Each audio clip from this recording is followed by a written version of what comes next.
بسم اللہ الرحمن الرحیم تنبیہ مطلق المرض وإن لم يضر ان کان بالزوج مانع من صحت خلوته بها۔ صحیح بات ہے۔ دیکھو اگر مطلقاً بیماری کوئی بھی بیماری ہو، سر کا درد، پیٹ کا درد، ٹانگ کا درد، کچھ بھی ہو، تو اگر یعنی مطلق بیماری یہ شوہر کے ساتھ ہے، یعنی شوہر کو مطلقاً بیماری ہے، تو اب یہ خلوت صحیحہ کے معنی ہے، ٹھیک ہے، خلوت صحیحہ کے معنی ہے، خلوت صحیحہ نہیں ہوگی۔ ہاں اگر یہ بیماری عورت کو ہوئی، ٹھیک ہے، تو عورت کو تو فراش بننا ہے، یہ جو ہے نا اس کے لیے خلوت صحیحہ کے معنی نہیں ہے۔ لیکن ہاں اگر عورت کو بھی ایسی بیماری ہے جو وطیع کے معنی ہو تو اب خلوت صحیحہ نہیں ہوگی، ٹھیک ہے۔ تو دیکھو مطلق المرض وإن لم يضر، مطلقاً بیماری اگرچہ مضر نہ ہو، ٹھیک ہے، وہ زیادہ مضر نہیں ہے، لیکن اگر وہ شوہر کے ساتھ ہے تو مانع من صحت خلوته بها، تو وہ عورت کے ساتھ خلوت صحیحہ کے معنی ہوگی، بخلاف مرضها، برخلاف عورت کی بیماری کے، ٹھیک ہے۔ اب عورت کی بیماری جو ہے نا مطلقاً بیماری، وہ مانع صحت خلوت نہیں ہے۔ تو شرمگاہ وغیرہ میں اگر جو ہے نا زخم وغیرہ ہو تو جو وطیع کے معنی ہو تب جو ہے عورت کے یہ بیماری خلوت صحیحہ کے معنی ہوگی۔ الثالثۃ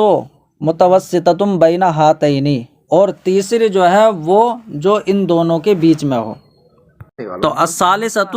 یعنی یہ تیسرا کون، یعنی جو یہ بتایا کہ وہ مشقت کے جو عبادت سے جدا ہو جاتی ہے، وہ چند درجے ہیں اس کے، تو پہلا تو یہ جدا نہیں ہوتی، تو دوسری یہ بتائے کہ ہلکی جو ہے مشقت ہو، جیسے انگلی وغیرہ میں درد، تو ان کا تو کوئی اعتبار ہی نہیں ہے۔ اب تیسرا یہ ہے کہ جو ان دونوں کے جو ہے بیچ میں ہو، مطلب وہ بین ہو، جیسے کہ رمضان میں کوئی انسان بیمار ہو گیا، اب وہ روزے سے مرض کے بڑھنے کا یا دیر میں ٹھیک ہونے کا اگر اندیشہ کرتا ہے تو فیجوز لہ الفطر، اس کے لیے افطار جائز ہے کہ وہ روزہ نہ رکھے، ٹھیک ہے۔ ہاکذا فی المرض المبیح للتیمم، ایسے ہی اس بیماری میں کہ جو بیماری تیمم کو مباح کر دیتی ہے، یعنی ایسی بیماری ہے کہ ٹھیک ہے کہ اگر جو ہے پانی کا استعمال کرے گا تو اب مرض کے بڑھنے کا یا دیر میں ٹھیک ہونے کا خوف ہو تو اب وہاں تیمم جائز ہے۔ تو ایسی اس بیماری میں جو تیمم کی اجازت دیتی ہے وہاں جو ہے نا پانی استعمال نہ کر کے تیمم کر لیں۔ وَاعْتَبَرُوا فِي الْحَجِّ الزَّادَ وَالرَّاحِلَةَ المناسبتین للشخص۔ اب دیکھو یہاں پر حج میں یعنی کیا ہے، اس کا اعتبار کیا ہے علماء نے کہ سواری بھی ہو، زاد و راحلہ ہو، جو ہے نا کسی انسان کے مناسب، تو مناسب زاد و راحلہ کا اعتبار کیا ہے شریعت نے۔ ایسے مطلب جو عام دنوں میں جو اس کی حالت ہو تو اپنی حالت کے اعتبار سے سواری لے، ٹھیک ہے۔ تو یہاں تک کہ فتح القدیر میں فرمایا، یعنی اس کے اعتبار سے کہ یعنی شریعت نے جو ہے مشکل پیدا نہیں کی ہے، بلکہ ہاں آسانی پیدا کی ہے کہ اگر انسان جو ہے وہ اوسط درجے کا ہے تو ایسی ہی جو اس کے مناسب سواری ہو، تو زاد لینا ہے مطلب توشہ، تو وہ بھی شخصیت کے مناسب ہو، سواری ہو تو وہ بھی مناسب ہو۔ یہاں تک کہ اگر یعنی ایسا ہوتا ہے کہ جانور ایک ہے تو اس پر دو نہ بیٹھیں، ٹھیک ہے، یا اگر جانور جیسے اونٹ وغیرہ ہے تو اس پر اگر جو ہے پالان جو اوپر رکھی ہوتی ہے تو اس میں کئی سیٹیں ہوں جو آپ نے جو ہے آرام سے بیٹھیں۔ وَاعْتَبَرُوا فِي الْحَجِّ، اور حج میں علماء نے زاد و راحلہ کا جو ہے اعتبار کیا ہے، جو زاد و راحلہ یعنی شخص کے مناسب ہوں، تو مناسب کا اعتبار کیا ہے۔ حتیٰ قال فی فتح القدیر میں فرمایا یعتبر فی حق کل انسان ما یصح معہ بدن، کہ ہر انسان کے حق میں اسی کا یعنی اس چیز کا اعتبار کیا جائے گا کہ جس چیز کے ساتھ اس کا بدن صحیح رہے، مطلب اس کے بدن جو ہے نا وہ صحیح سالم رہے، کوئی دقت نہ ہو سفر کرنے میں۔ وقالو، اب پھر اور علماء نے فرمایا کہ لا یکتفی بالعقبۃ فی الراحلۃ، ٹھیک ہے، کہ سواری میں جو ہے تو عقبہ کا معنی آتا ہے کہ ایک انسان بیٹھ جائے، پھر جو ہے وہ دوسرا جو ہے پیدل چل آگے چل کے وہ بیٹھ جائے، دوسرا پیدل چلے، تو باری لگانا، تو سواری میں جو ہے باری پر اکتفا نہیں کیا جائے گا، ٹھیک ہے۔ بل لا بد فی الحج من شق محمل او رأس زاملہ، ٹھیک ہے. تو بلکہ حج میں ضروری ہے کہ سواری کی ایک سیٹ ہو، ٹھیک ہے. محمل کی ایک سیٹ کا ہونا ضروری ہے کہ محمل یعنی وہی اونٹ پہ اگر کئی سیٹیں لگے ہوئے ہیں تو ایک مستقل سیٹ کا ہونا ضروری ہے، اور راس ضاملی ہی یا مستقل سواری کا ہونا ضروری ہے. ومن المشکل التیمم. اب دیکھو یہاں پر بتا رہے ہیں کہ تیمم میں دیکھو کہ اگر بیمار کے لیے تیمم کی اجازت شریعت نے تب دی ہے جبکہ پانی سے جان کے یا عضو کے ہلاک ہونے کا یا مرض کے بڑھنے یا دیر میں ٹھیک ہونے کا اندیشہ یعنی قوی ہو، تو تب شریعت نے اجازت دی ہے. حالانکہ سفر میں کوئی ایسی جو ہے شرطیں نہیں ہیں، بلکہ یہ کہہ دیا ہے کہ اگر کوئی انسان مسافر ہے تو اور اس کے پاس پانی نہیں ہے تو اب جو ہے وہ تیمم کر لے. تو اس کے لیے اتنی شرطیں نہیں لگائیں. تو بتا رہے یعنی ایک میں اتنی شرط لگائی ہیں کس میں، مرض میں، اور جو ہے سفر میں کوئی جو ہے شرطیں نہیں لگائی ہیں، باوجود یہ کہ سفر کی مشقت جو ہے وہ اس سے بہت کم ہے مرض کے مقابلے میں. تو جس میں زیادہ مشقت ہو اس میں کوئی شرط نہیں ہونا چاہیے، اور جس میں کوئی مشقت نہیں ہو اس میں شرط لگا دیتے، ٹھیک ہے. تو اب ایسا کیوں، مطلب تیمم کا جو مسئلہ لانا یہ مشکل ہے، من المشکل ہے، یہ مشکل میں ہے کہ جہاں پر شرط ہونی چاہیے وہی بتا رہے ہیں کہ من المشکل یعنی مشکل میں سے ہے التیمم، یعنی قابل اشکال، ٹھیک ہے، حکموں میں سے ہے تیمم کا حکم. اس میں اشکال نظر آ رہا ہے. فَإِنَّهُمْ اشْتَرَطُوا فِي الْمَرْضِ الْمُبِيحِ لَهُ، اس لیے کہ علماء نے اس بیماری میں کہ جو تیمم کی اجازت دیتی ہے اس میں شرط لگائی ہے کہ ان یخاف من الماء علی نفسہ، کہ پانی سے اپنے جان کے یا عضو کے ذہاباً چلے جانے کا، او منفعتاً یا فائدے چلے جانے کا خوف ہو، ٹھیک ہے، منفعت کے ختم ہونے کا خوف ہو، او حدوث کیا ہے، او حدوث مرضن، کیا. تو دیکھو ذہاباً منفعتاً، تو منفعتاً کا مضاف محذوف ہے، او فقد منفعتن. اب ترجمہ دیکھو یہ ہوگا کہ علماء نے تیمم کی اجازت دینے والی بیماری میں یہ شرط لگائی ہے کہ پانی سے اندیشہ ہو اپنی جان کے یا عضو کے ذہاباً چلے جانے کا، تو چلے جانے کا اندیشہ ہو، او فقد منفعتن، دیکھو حاشیہ نمبر 5 میں دے رہے ہیں کہ مضاف محذوف ہے، یا منفعت کے ختم ہو جانے کا خوف ہو، اپنے عضو کے منفعت کے ختم ہو جانے کا خوف ہو، ٹھیک ہے. یہ ہوگا او حدوث مرضن، یعنی علی نفسہ او عضبہ او حدوث مرضن، یہ ہے. تو پانی سے جان کے یا عضو کے چلے جانے یا منفعت کے ختم ہونے کا جو ہے اندیشہ ہو، یا مرض کے پیدا ہو جانے کا خوف ہو، یا مرض کے یعنی وہ بیماری کے دیر میں ٹھیک ہونے کا جو ہے اندیشہ ہو، مرض کے پیدا ہو جانے کا. ہاں. ولم یبیحوہ بمطلق المرض، اور علماء نے جو ہے تیمم کو مباح قرار نہیں دیا مطلق مرض کی وجہ سے. میں مطلقاً بیماری ہو تب تیمم کی اجازت نہیں ہے، مع ان مشقت السفر دون ذلك بکثیر، باوجود یہ کہ سفر کی مشقت، ٹھیک ہے. اب دیکھو مع ان کا تعلق اس سے ہے، اس سے مت جوڑ دینا، بلکہ اس کا تعلق ہے کہ علماء نے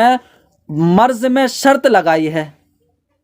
باوجود یہ کہ سفر کی مشقت مرض سے بہت کم ہے، تو سفر میں ہونی چاہیے ولم، ٹھیک ہے. تو یہ مشکل مسئلہ کھڑا ہو گیا. اب دوسرا،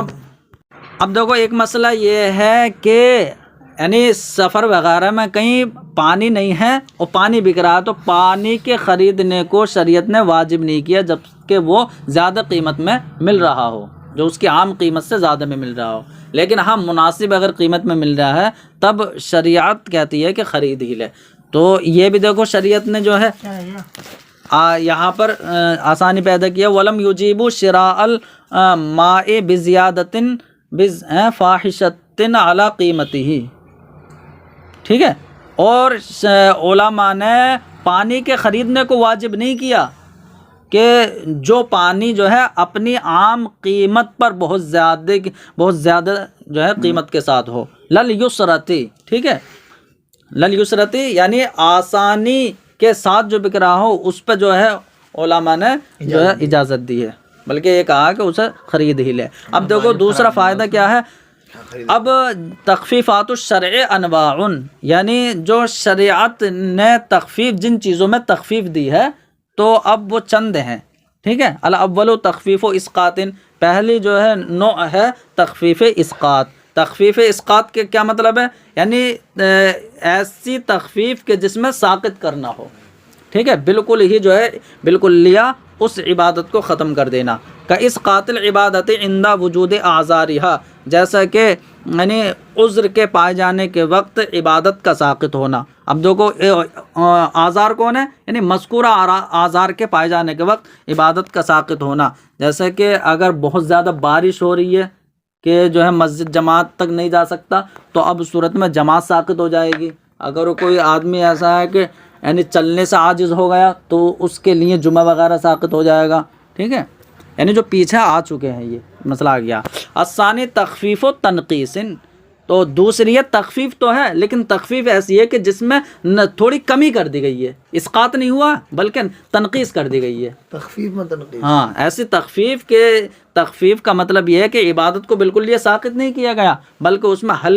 ہلکا پن پیدا کر دیا گیا. جیسے کہ سفر میں قصر کرنا، تو اگر جو لوگ 4 کہتے ہیں کہ 4 ہی عظیمت ہے، ان کے نزدیک سفر میں 2 پڑھنے کا مطلب کیا ہے؟ یہ تخفیف تنقیص ہے کہ بالکل یہ تو ساقط نہیں کی گئی نماز. ہاں، وہی بتا رہے تخفیف تنقیص کل قصر فی السفر، جیسا کہ سفر میں قصر کرنا ان لوگوں کے قول پر کہ جو یہ کہتے ہیں کہ اتمام اصل ہے. وَأَمَّا عَلَىٰ قَوْلِ مَنْ قَالَ إِنَّ الْقَصْرَ أَصْلٌ، ٹھیک ہے، رہا ان لوگوں کے مذہب پر، یعنی امام اعظم کے مذہب پر، جنہوں نے یہ کہا کہ قصر اصل ہے. والاتمام فرد، اور اتمام جو ہے والاتمام فردا بعدہ، ٹھیک ہے، اور تو کہ اتمام جو ہے اس کے بعد فرض کیا گیا ہے. یعنی سفر کی تو 2 ہی ہیں، پھر حالت حضر میں جو ہے اس کے بعد اتمام فرض کیا گیا ہے فلا، ٹھیک ہے. تو فلا کا مطلب یعنی تو اب اس کا مطلب ہوگا کہ فلا تخفیف تنقیص، تو اب ان کے اعتبار سے تخفیف تنقیص نہیں ہوگی الا فی صورت، مگر جو ہے صورت میں اور ظاہر میں. یعنی ظاہر میں ایسا لگ رہا ہے کہ عام حالت میں 4 پڑھتا تھا، اب 2 پڑھ لیا ہے، ٹھیک ہے. اب تیسری نوع کیا ہے؟ تخفیف و ابدال،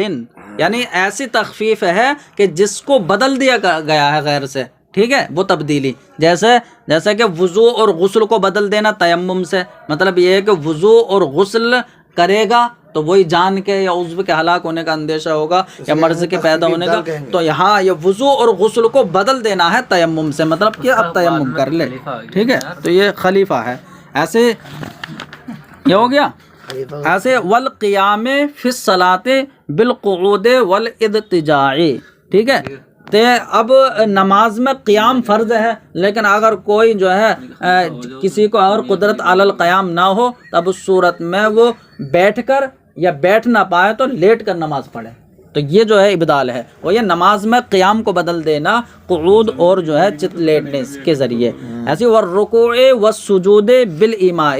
ایسے رکوع و سجود کرنے پر اگر کوئی انسان جو ہے قادر نہیں ہے تو وہ اشارے سے کر لے، ٹھیک ہے. تو ایسے رکوع اور سجود کو بدل دینا اشارے سے. والصیام بالاطعام، ٹھیک ہے. ایسے ہی کیا ہے؟ فمن لم یستطع فاطعام 60 مسکینہ، ٹھیک ہے. تو کیا ہے؟ فمن لم یستطع، جو روزے رکھنے کے بھی جو استطاعت نہ رکھے تو اب وہ کھانا کھلا دے. تو یہ ہے کہ روزوں کو بدل دینا کھانا کھلانے سے کفارہ ظہار میں. اور الرابع، اب چوتھی نوع کیا ہے؟ تخفیف و تقدیم، یعنی ایسی تخفیف کے جس میں جو ہے تقدیم کر دی گئی، یعنی مقدم کر دیا گیا. کل جمع بعرفات، مطلب مقدم کر کے پڑھا گیا. جیسا کہ عرفات میں جو جمع کیا گیا جمع سوری، ٹھیک ہے، تو وہاں پر عصر اور ظہر کو جو ہے ظہر اور عصر کو ظہر کے وقت میں پڑھا جائے گا، ظہر اور عصر کو ظہر کے وقت میں پڑھا جائے گا، تو عصر کی تقدیم ہو گئی، ٹھیک ہے. ایسے و تقدیم الزکوٰۃ علی الحول، ٹھیک ہے. ایسے ہی جو ہے کسی کے پاس اگر نصاب ہے،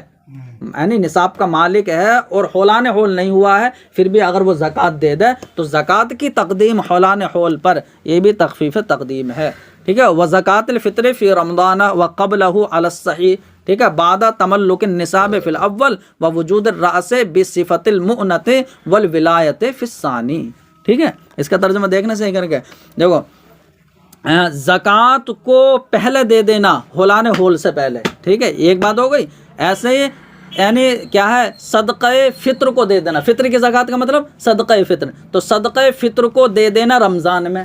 ٹھیک ہے، یا رمضان سے پہلے. تو یہ جائز ہے علی الصحیح، صحیح مذہب کے مطابق۔ اب دیکھو دو مسئلے ہوئے یہاں پر، ایک تو زکوٰۃ کا، ایک صدقہ فطر کا۔ تو زکوٰۃ ہولان ہول سے پہلے کب دے سکتا ہے؟ بعد تملک النصاب فی الاول، پہلے والے مسئلے میں نصاب کا مالک ہونے کے بعد۔ اور جو ہے صدقہ فطر کب دے سکتا ہے؟ رمضان میں یا رمضان سے پہلے، تب دے سکتا ہے۔ یعنی کیا ہے، دوسرے والے مسئلے میں مال کی ولایت اور یعنی مؤنت کیا ہوتی ہے، وہی نفقے کی ذمہ داری کی صفت کے ساتھ جو ہے راس موجود ہو، راس کا مطلب یعنی انسان موجود ہو۔ ہاں، تو دوسرے والے مسئلے میں مال کی ولایت جس انسان کو ہو اور نفقے اور خرچے کی ذمہ داری جس کے ساتھ ہو، تو اس صفت کے ساتھ جو ہے وہ انسان موجود ہو۔ ٹھیک ہے، تو دیکھو یہاں پر جیسے کوئی انسان کا بچہ پیدا ہوا ہے اور اس بچے کے اس میں بھی کوئی مال آتا ہوگا نا، جو بھی جتنا وہ مال ہوگا، تو اس کی مال کی ولایت اور خرچہ اور نفقہ یہ کس پر ہوتا ہے؟ اس پہ باپ پر ہوتا ہے۔ باپ نہ ہو تو جو بھی اس کا ولی بن جائے، تو یہ ہوتا ہے۔ تو وہ یہ کہ وہ وجود الرأسی، یعنی کہ انسان کا موجود ہونا، کہ جو انسان خرچہ اور مال کی ولایت کی صفت کے ساتھ ہو، کہ کوئی اس کا خرچہ اٹھانے والا ہو، کوئی اس کے مال کا والی ہو۔ یہ دوسرے والے مسئلے میں ہو گیا۔ الخامس و تخفیف و تاخیر، تو اب پانچویں نوع ہے ایسی تخفیف کہ جس میں تاخیر کی گئی ہے، یعنی مؤخر کر کے تخفیف کر دی گئی ہے، جیسا کہ مغرب اور عشاء کی نماز پڑھنا مزدلفہ میں عشاء کے وقت میں۔ ٹھیک ہے، وہی ہے کل جمع بمزدلفہ، جیسا کہ مزدلفہ میں جمع کرنا۔ و تاخیر رمضان للمریض والمسافر، اور مریض مسافر کے لیے رمضان میں جو ہے تاخیر کے فعدۃ من ایام اخر، دوسرے دنوں میں جو ہے قضا کریں۔ و تاخیر الصلاۃ عن وقتها فی حق مشتغل بانقاذ غریق ونحوہ۔ ٹھیک ہے، اب کوئی انسان دیکھو غریق ہو رہا ہے، یعنی ڈوب رہا ہے، یا کوئی انسان جل رہا ہے، تو اب اس انسان کو بچانے میں کوئی انسان مشغول ہو گیا، حالانکہ ادھر وقت نکلتا جا رہا ہے، تو اب اس کو اجازت ہے کہ تو وقت نکلنے دے، بعد میں جو ہے نماز پڑھ لینا۔ تو یہ یہاں پر جو ہے تخفیف تاخیر اس انسان کے حق میں، وہ یہ کہ ڈوبنے والے یا جلنے والے کو بچانے میں مشغول انسان کے حق میں نماز کا اپنے وقت سے مؤخر ہو جانا۔ السادس و تخفیف و ترخیص، اور چھٹی نوع جو ہے وہ ایسی تخفیف ہے کہ جس میں جو ہے رخصت دی گئی ہے، مطلب معافی دی گئی ہے، وہ رخصت ہے، جیسے کہ کصلاۃ المستجمر مع بقیۃ النجو۔ ٹھیک ہے، وشرب الخمر للغصۃ،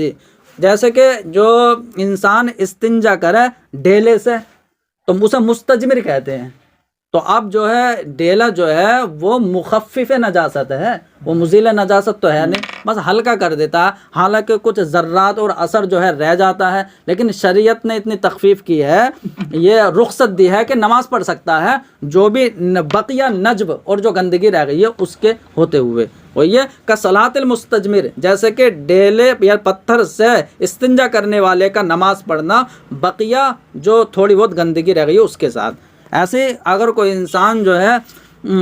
لقمہ اٹک گیا ہے تو لقمہ اٹکنے کی وجہ سے شراب کا پی لینا، تو اس کے لیے جو ہے یہ رخصت ہے، تخفیف ترخیص ہے۔ السابع، ساتویں ہے تخفیف و تغییر، یعنی ایسی تخفیف کہ جس کو جو ہے بدل دیا گیا ہے، جس کی صفت اور حالت ہی کو بدل دیا گیا ہے، تو اسے تخفیف تغییر کہیں گے۔ کا تغییر نظم الصلاۃ للخوف، جیسے خوف کی وجہ سے نماز کی کیفیت اور اس کی ترتیب کو ہی بدل دینا، کہ ایک جماعت آ کر ایک رکعت پڑھ کے چلی جائے اور امام ایسے ہی کھڑے رہے، دوسری آ کے پھر وہ پڑھے، ٹھیک ہے، پھر بعد میں اپنی پوری کریں، نماز کی ترتیب کو بدل دینا۔ ہاں۔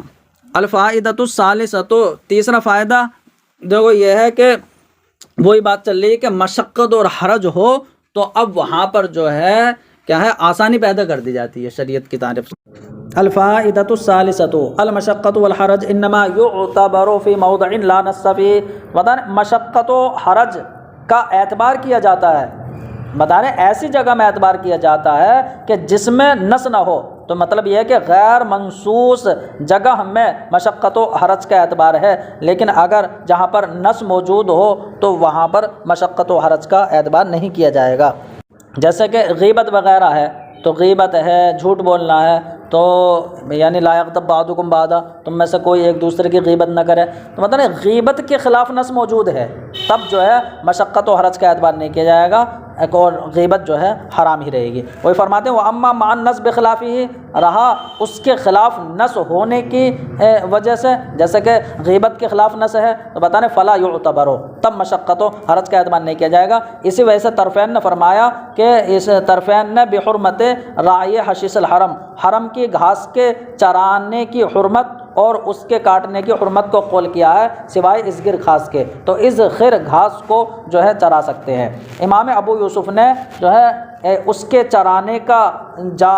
جائز قرار دیا ہے حرج کی وجہ سے، کہ کیونکہ حرج و مشقت ہے، ورنہ حاجی لوگ یعنی جانور کے لیے چارہ ساتھ میں تھوڑی لائیں گے، ورنہ انہیں کہاں چرائیں گے، تو بتا رہے حرج پیدا ہو جائے گا، اس لیے امام ابو یوسف نے جائز قرار دیا ہے۔ اب حرج و مشقت کی وجہ سے امام ابو یوسف نے جو حرم کی گھاس کے چرانوں کو جائز قرار دیا ہے، تو اب امام زیلعی نے اس کا یعنی رد ذکر کیا ہے، تو یعنی امام ابو یوسف کی بات کا رد کیا گیا ہے۔ وَرُدَّ عَلَيْهِ، اور امام ابو یوسف کا رد کیا گیا ہے بما، اس سے جو ہم نے ذکر کر دیا، کہ یعنی اب رد ہو گیا کہ موضع نص میں جو ہے اعتبار نہیں کیا جائے گا،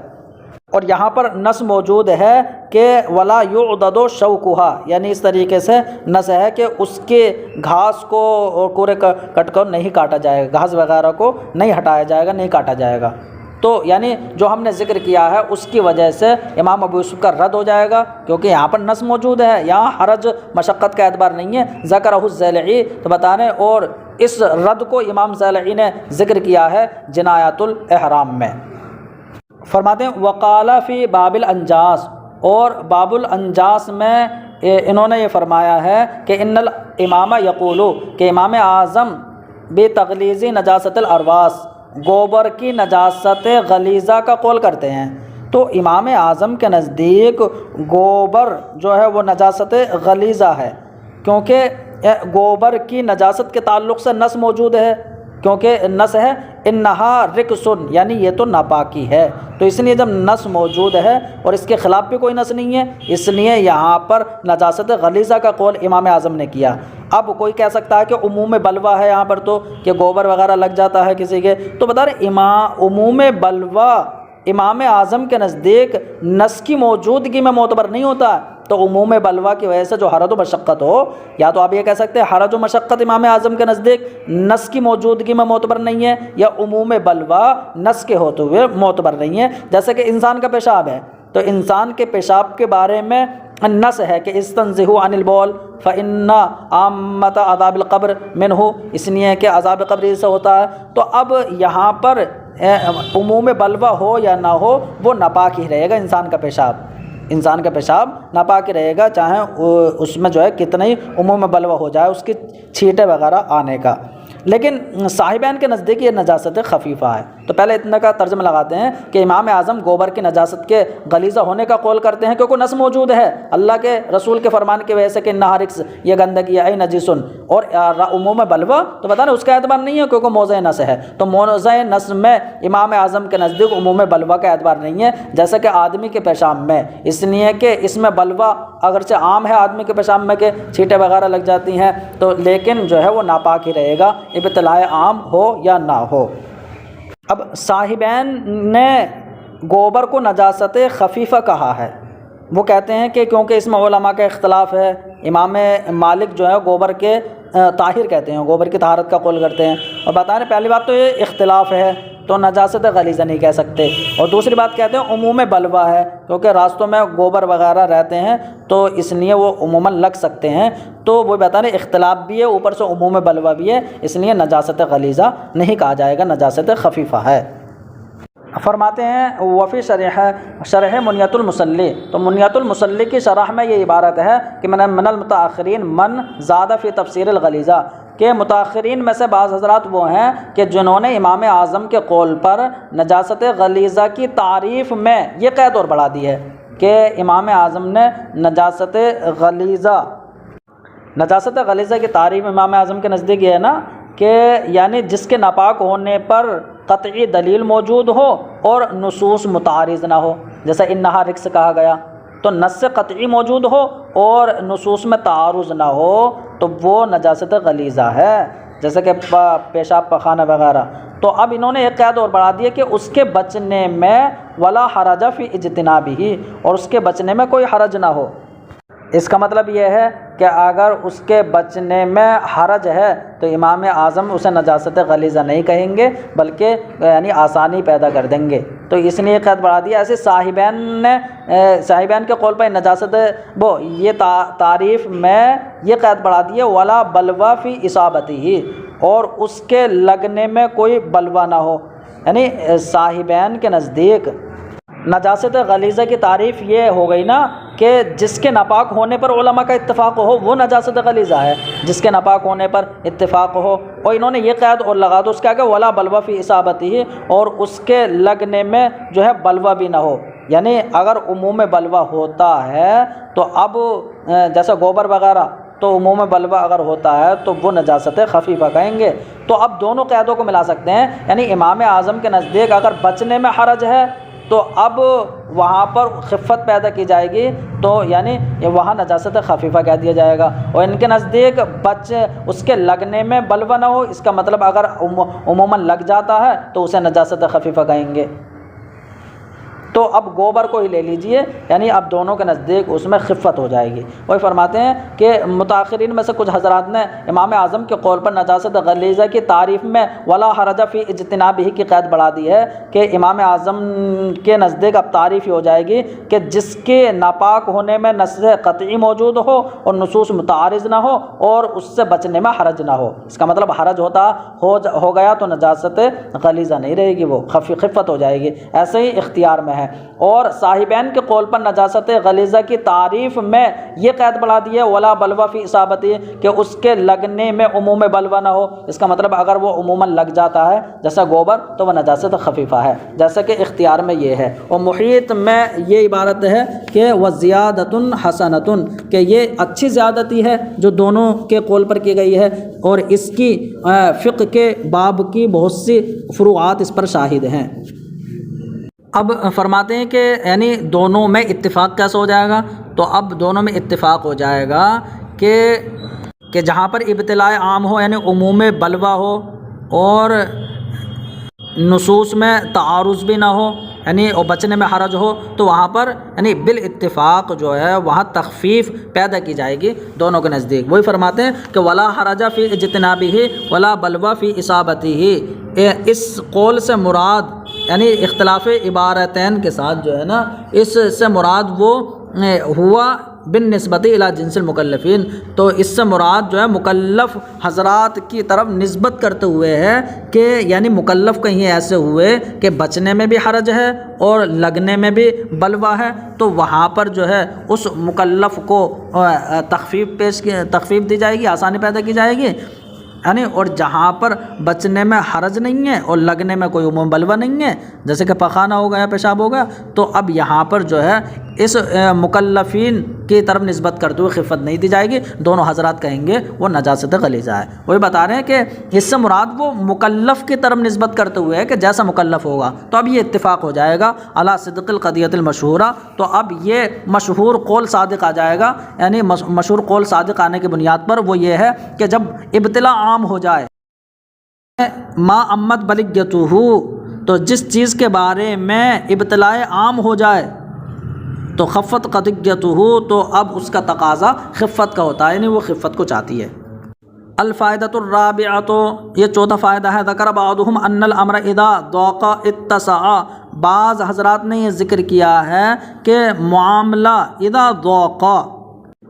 جب مشقت برا ہو جائے، تو ضیق سے مراد مشقت اور اتساع سے مراد رخصت، تو ہم ترجمہ لگاتے ہیں، یعنی بعض حضرات سے مراد امام شافعی حضرات ہیں، تو بعض شافعی نے ذکر کیا ہے کہ معاملہ اذا ضاق، جب مشقت برا ہو جائے تو اتسع، اس میں رخصت دے دی جاتی ہے، واذا اتسع، اور جب معاملہ بہت زیادہ یعنی رخصت والا ہو جائے، چھوٹ اس میں ہو جائے، تو ضاق، تو اب اس میں جو ہے مشقت پیدا کی جاتی ہے، تنگی اس میں رکھی جاتی ہے۔ جیسا کہ یعنی کوئی انسان کو اگر مجبور ہو جائے کوئی انسان کھانے پر، تو اب مردار اس کے لیے کھانا جائز ہے، مطلب یہ کہ مشقت ہو گئی تو وسعت پیدا کر دی گئی کہ مردار کھا لے، لیکن یہ وَإِذَا اتَّسَعَ، لیکن اگر وہ وسعت پیدا اور کرے کہ مطلب ضرورت سے زیادہ کھائے تو توقع اب تنگی پیدا کی جائے گی کہ نہیں، یہ ضرورت کی مقدار ہی استعمال کرنا ہے۔ وجمع بینہما بعضہم، اور بعض علماء، اس سے مراد ہیں امام غزالی، تو بعض علماء نے یعنی احیاء میں ان دونوں کو جمع کر دیا ہے، مطلب ایک بات میں دونوں کو کہہ دیا ہے کہ کلما تجاوز عن حدہ، کہ جب کوئی چیز اپنی حد سے تجاوز کرے تو اپنی ضد کی طرف پلٹ آتی ہے، مطلب یہ کہ حد سے اگر بڑھے تو وہاں پر اور تنگی پیدا کر دی جاتی ہے۔ تو یہ دو قاعدے ہوئے، تو بتا رہے ہیں ان دونوں قاعدوں کی نظیر فی التعاکس، برعکس صورت میں دونوں قاعدوں کی نظیر بنے گی کہ جہاں پر برعکس صورت ہو، تو بتا رہے ہیں برعکس صورت میں ان دونوں قاعدوں کی نظیر قولہم، یہ علماء کا یہ قول ہے کہ یفتقر فی الدوام ما لا یفتقر فی الابتداء، یعنی بقا میں اس چیز کی رخصت اور چھوٹ دی جاتی ہے کہ جس کی ابتدا میں رخصت نہیں دی جاتی، ابتدا میں تو نہیں دی جا رہی ہے لیکن بقا میں دی جاتی ہے۔ جیسے کوئی اگر اندھا جو ہے جہاد میں شریک ہو گیا تو اسے مال غنیمت میں حصہ نہیں ملے گا، تو اب ابتداً اسے رخصت نہیں ملے گی، یعنی حصہ نہیں ملے گا، لیکن اگر صحیح سالم آ کر پھر جو ہے پھر بعد میں اندھا ہو گیا تو دیکھو اب اندھا یہ بقا میں، تو بقا میں اسے رخصت دی جائے گی، مال غنیمت ملے گا، وہ یہ بقا میں اس چیز کی رخصت دی جا رہی ہے جو ابتدا میں نہیں دی جا رہی۔ ایسے ہی اس کا الٹا کیجئے، وقولہم، اور علماء کا قول کہ یفتقر فی الابتداء، کہ ابتدا میں اس چیز کی رخصت دی جاتی ہے، ما لا یفتقر فی البقاء، کہ جس کی بقا میں رخصت نہیں دی جاتی۔ جیسے پیچھے آیا گیا کہ امام اعظم کے نزدیک فاسق جو ہے ابتداءً قاضی بن سکتا ہے، فاسق ابتداءً قاضی بن سکتا ہے، لیکن اگر پہلے عادل تھا پھر فاسق ہو گیا تو اب وہ معزول ہو جائے گا۔ بعض علماء، بعض مشائخ کے نزدیک ہمارے وہی فرماتے ہیں کہ یعنی ابتدا میں اس چیز کی رخصت دی جائے گی تو ابتدا میں فاسق کو قاضی بنا دیا جائے گا، ما لا یفتقر فی البقاء، کہ جس کی بقا میں رخصت نہیں دی جائے گی، یعنی پہلے عادل تھا پھر فاسق ہو گیا تو بعد میں دیکھیے فاسق ہو رہا ہے بقا میں، تو بقا میں اسے رخصت نہیں دی جائے گی، اسے معزول، یعنی وہ معزول ہو جائے گا بعض مشائخ کے نزدیک۔ یہ مثال بھی بن سکتی ہے کہ جیسے کسی اپنے رشتہ دار کو خریدیں گے تو وہ خریدنے سے ہی آزاد ہو جاتا ہے، تو مطلب یہ کہ ابتداءً خریدنے کی وجہ سے ملکیت ثابت ہو جاتی ہے، وہ چیز ثابت ہو جاتی ہے جو بقا میں ثابت نہیں رہتی، یعنی اسے بقاءً ملکیت ثابت نہیں رہے گی بلکہ فوراً وہ آزاد ہو جائے گا۔ تو ابتدا میں وہ چیز رہ رہی ہے کہ جو بقا میں یعنی اس کی رخصت نہیں دی جا رہی ہے، وہ ایک دم آزاد ہو جائے گا، بتا رہے، اور انشاءاللہ اس کی فروعات کا ذکر آئے گا۔